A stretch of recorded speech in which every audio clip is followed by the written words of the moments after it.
The Connors is back from its holiday hiatus. Candice Bergen joins for a special episode called A Cold Mom, a Brother Daddy, and a Prison Baby. Let's talk about the Connors.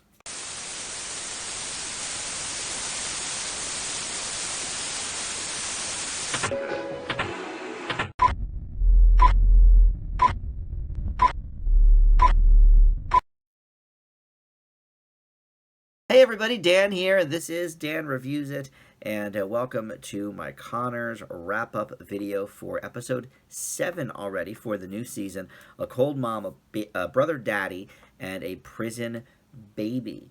And before we get started, go ahead and subscribe below if you are new to the channel. Would love to have you as one of my happy subscribers. And if you click that little bell next to the subscribe button, you can also get the notifications for when I drop new videos about the Connors or any of my other TV or movie related stuff. And of course, comment below. Love hearing from you guys on these episodes as well. Now, this episode review probably won't be as long as some of my other ones. I am a bit under the weather, and it does hurt to talk a bit. Nothing serious, I hope, but we'll get through this. And hopefully next week be all better for a brand new review. Now, I will remind you, next week, if you didn't see it on one of the commercials tonight, next week's Connors episode will actually be moved back an hour. It will air at 10 p.m. I assume that's because of the inauguration next week of Joe Biden, so ABC will probably have a lot of news coverage from 8 to 10 for that, and we should be getting a new episode of the Connors then at 10 next week instead of the usual 9 p.m. So let's talk about tonight's episode. Like I said, Candice Bergen is the special guest star, and she really is the crux of the A storyline this week. I'll say right off the bat that we barely see Harris, Mark, or Dan, really. And, of course, as usual, DJ and Mary, they're gone. We don't see them. They're not talked about. You know, I say it every week, just drop them from the show. But anyway, so really this episode focuses mainly on Darlene and Ben and the Candice Bergen stuff. And then Jackie sort of goes back between both the A and the B story, but it's Jackie and Becky and Emilio sort of having a side story there. So I guess maybe let's talk about, let's say Candice Bergen for the big A story. Let's talk about the Emilio stuff. I'm not a huge fan of the Emilio storylines of late. I think this season they have really kind of struggled with what to do with that character. He's working at the lunchbox. He, for a while, was sort of underground and didn't want to, or Becky, I should say, didn't want him to be known because, of course, he is an illegal immigrant, basically. And a few episodes ago, he was discovered by Dan and everybody else. I guess Becky told Dan because they were going to be having the first birthday party for Beverly Rose. So anyway, they've been sort of seeing other people. They've been, look, they're married through the green card stuff, but they've, they're not in love, so they're seeing other people. And Becky is coming back from bad date after bad date. Emilio has not had much better luck with his dates, so they watch a basketball game together, pop some popcorn, and sort of, okay, well, maybe this is turning into something. Emilio certainly hopes that that is the case. He confides in Jackie about it at the lunchbox, and she gives him some tips about, oh, maybe next time you can watch a horror movie together and kind of cuddle up. And so they do that. And when he kind of starts to make a move, Becky pulls away. What are you doing? And he said, oh, I thought this is where we were going. And Becky is, taken aback by that, not really realizing what kind of signal she may have been sending to him. And look, as the father of Beverly Rose, as technically, legally, the husband, I think it makes sense for Emilio to think and hope that maybe him and Becky have some kind of future, but Becky does not see it that way, and she doesn't really want that, so she doesn't kick him out of the house or anything, even though he wants to go. But, she's perfectly happy just being friends with him and sitting there and watching the movie and all of that. So that's where we landed on that storyline. I thought it was fine, a little bit trite. I mean, Jackie giving him the same advice you might give a 15-year-old on their first date, or whatever, is a little bit cheesy, a little bit corny. We do get a handful of laughs from Jackie this episode, mostly at the expense of her mother, who does not appear in the episode, but is evoked many, many times. In fact, this is one of the few episodes I can think of where they don't actually evoke Roseanne at all, but they do talk about Jackie's mom. So even though she's not in the episode, and that sort of actually is part of both storylines, because she jokes about watching this horror documentary where these kids murder their mother, and then she's like, oh, actually, come to think of it, that's kind of a feel-good story. So that was great. And then when she meets the Candice Bergen character, she has sort of similar vibes to Jackie's mom, so she kind of jokes about that. So so anyway, for the Emilio story, I don't know, like I said, I'm not a huge fan of everything they've been doing with Emilio this season. I think this storyline is okay. I think it makes sense for him to want to be in some sort of relationship with Becky that's more than just friends. I think that all makes sense. But I think the story itself was, just a bit worn and not really that funny, that we didn't have any really good jokes within that, except for the ones Jackie was tossing off. So that one kind of left me cold. But the A story I really liked. This is Candice Bergen's big prime time return here. Of course, she did the Murphy Brown reboot. Was that last season or the season before, maybe? I think it was 2 years ago now. But she's been showing up lately. She was in that HBO Max movie with Meryl Streep called Let Them All Talk. She may be getting some Oscar nomination buzz for that role. And I've always liked Candice Bergen a lot. I was a big Murphy Brown fan back in the original run, and her movie careers as well, and a couple of guest spots on Will and Grace that were very funny. So what I found interesting, though, is, and us longtime Roseanne fans will remember that they actually sort of made fun of Candice Bergen in one of the episodes. I forget which episode it was. I don't think it was the Gilligan's Island episode, because I think that's when they were trash talking the Fox made-for-TV movie about her, where Denny Dillon was playing Roseanne. So I don't think it was that, but it was something about the Emmys, because look, Candice Bergen kept winning Emmys for Murphy Brown, and Roseanne kept losing them. And so at some point they had some, I forget whether it was a tag scene or why they were talking about the Emmys, but Roseanne said something like, oh, those Emmys don't know anything, they keep giving the actress award to that, bored up her ass bitch, Candice Bergen. So when I saw she was going to be on, I was actually a little shocked, because that was the first thing I thought of. I was like, man, they kind of trashed her back in the day. But look, that was under a different regime, let's say. That was under, Roseanne version, 1 or whatever. And obviously Roseanne has nothing to do with the show now. So look, she's been in the industry a long time. I'm sure she's seen, Laurie Metcalf and John Goodman at different events or whatever, and I'm sure they've been very cordial to her. So makes sense that, she would want to come on anyway. But she plays Ben's mother, and in the very first scene, well, not the first scene, but the opening before the credits, we find out that Ben's dad has passed away, and we find out Candice Bergen is going to come on in to Lanford to deal with that, talk to Ben, but she's got all these particular quirks. She does not like to be touched. She is very cold as a person, which is where we're getting the Jackie and Roseanne mother vibes from.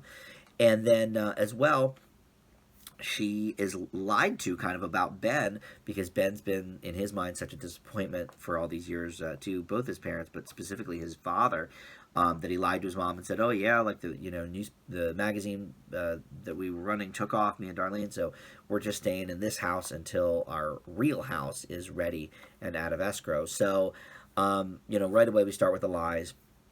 Ben actually sort of skips out on the whole thing and leaves Darlene to tend to his mother, but gives her the advice that, hey, if you get her a little bit liquored up, she might be a lot of fun, which turns out to also kind of be a lie, he says. But it turns out that she is very revealing with a bunch of information. And right away, the first thing I thought of when they started having this, like, let's share secrets moment, her and Darlene, I just thought, okay, well, Ben's not really, the real son of the dad. And they talk about a couple other things before that, and then, they're sort of laughing about these little minor incidents or whatever that they've gone through, and then all of a sudden she busts out with it, oh, also Nate isn't isn't Ben's real dad. So bombshell, like I said, I sort of sensed that's where it was going once they started saying, like, let's share some secrets. So, all right, not really news, but I really like the way they handled it later in the episode, where she leaves a note saying, like, look, I told Darlene some information. Now that it's out there, I gotta go. Da, da, da, da, da. Darlene beats around the bush, doesn't want to tell him the real story, so she makes something else up about how he was a prison baby. And then Candice Bergen comes back in and says, look, I felt really bad leaving things like this. I think you should know, whatever. She knows nothing about the father, just that he wore a heavy coat and may or may not be dead. Or maybe he is. Maybe they know he's dead at this point. And how could they tell? Because they don't know who it is. But, all this time, Ben was thinking, oh, well, Dad thinks I'm a loser. He's always, come at me with such, vitriol. And she says, well, yeah, once he found out, he was livid at me and took it out on you, da da da da da. Of course, that's not fair. That's horrible. And how do we move on from there? So at the end of the episode, it's just Darlene, Ben, Dan, and Jackie sitting around the table, candlelight vigil for Nate, and sort of saying, all right, well, maybe eventually we'll figure out who Heavy Coat Richard is, and move on from there. So that was the A story. I really liked it. I like everything they did with the Candice Bergen character. Like I said, I am a Bergen fan, and I think her comic timing is not dimmed at all. I did not care for the Murphy Brown reboot. I watched the first, I think, 2 episodes of it, and it was okay, but it was a far cry from the original. But one thing that did stick out to me is that Bergen still has it. Her comic timing is as solid as ever. And I think she actually fits in with this ensemble nicely. So it's unfortunate that she was only here for the 1 episode. But knowing that she is Ben's mother, maybe in the future we will see more of Bergen. I personally would love that. I think she would be a welcome addition to the cast, much more than some others that I don't need to talk about anymore. And in terms of, by the way, the Mark and Harris stuff, yeah, just minimal. Harris was having a birthday, so they made this really corny unicorn cake for her that they knew she would hate. And she has, a little moment with Becky in the kitchen. And then Mark is only in that first opening scene. He's on the Zoom class thing, and, Dan comes in and starts spouting off, well, that's false information about George Washington. Here's what really happened. And then for some reason, Mark doesn't mute it at that point. He doesn't mute it until Becky comes in and says, oh, is that cute kid you like in your class? Whatever. So Mark, obviously very embarrassed. Why he wouldn't have had it on mute to begin with, I'm not sure. Maybe some of my teacher friends can fill me in on that. But I was under the impression you were kind of on mute unless you were answering a question or something like that. But I don't know. So that struck me as a little odd. But anyway, like I said, my throat's kind of hurting here, so I'm not going to belabor too many points here on this week's review. I enjoyed the A story a lot. I did not care that much about the B story, but I thought Jackie was funny in both. She is the comedic MVP of this episode. Dan didn't really have much to do. He only appeared in the opening scene and the tag scene. I didn't necessarily think he was funny either time specifically, but I got the sense that the very last part, when he starts talking about Ben not quite being a part of the family yet because he hasn't married Darlene, I sensed that was kind of improvised, because Laurie Metcalf is like losing it at the other end of the table. She is just having a rip-roaring good time. So part of me thinks maybe that was improvised, which I always enjoy, and Goodman certainly is good at it. But, he didn't really wow me in this episode. But, Darlene and Ben, really, I'm so glad they made Ben a permanent member of this cast. I said that in the first episode when we saw his name in the credits. I love having him around. I would much rather have him than some of the other characters. So I'm glad that he's in just about every episode. And this was really a Ben-heavy episode. Probably the first one of the season. Well, I don't know. I guess maybe that first or second episode when they were talking about the baby. No, you know what? That really... I don't know. I don't know if we've had a Ben-heavy episode. I feel like maybe that was the end of last season that they were more talking about that kind of stuff. Most of the stuff so far this season has been really about the Wellen Plastics job and Becky and Emilio, sort of doing their thing. So maybe this is really the first major Ben episode we've had. so far.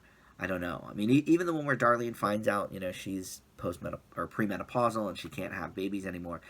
He wasn't really a huge part of that episode. It was really more about Becky and Darlene's relationship. So anyway, it's great to see him. Great to see Candice Bergen. So I do leave the episode with a higher mark than some this season. But I don't care about the Becky Emilio stuff really. I don't really have any interest if whether they get back together or they don't. I don't really care.